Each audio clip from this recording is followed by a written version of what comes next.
mahigit 147 hanggang 30.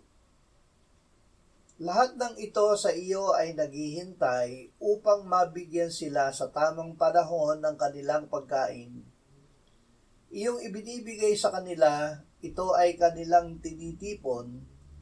Iyong ibinubukas ang iyong kamay, sila'y napupuno ng mabubuting bagay.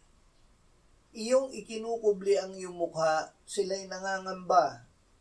Iyong inalis ang kanilang hininga, sila'y namamatay, at nagsisibalik sa kanilang pagiging alabok. Iyong isinusugo ang iyong espiritu, sila'y nalilikha, at iyong binabago ang balat ng lupa. Hindi ginugutom.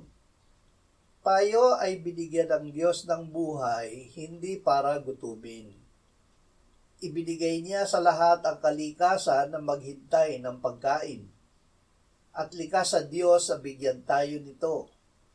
Ang Diyos ang nagbibigay ng ating pangangailangan ayon sa kayamanan ng kanyang kaluwalhatian kay Kristo Jesus. Upang hindi kapusin, Diyos ang una nating hanapin at manalig tayo na siya ang tagapagbigay gantimpala sa masigasig na humahanap sa Kanya.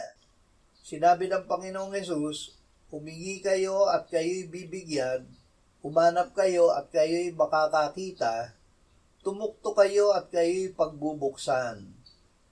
At mahihingi natin ang pinakamahalaga, ang tayo ay puspusin ng banal na Espiritu ng Diyos.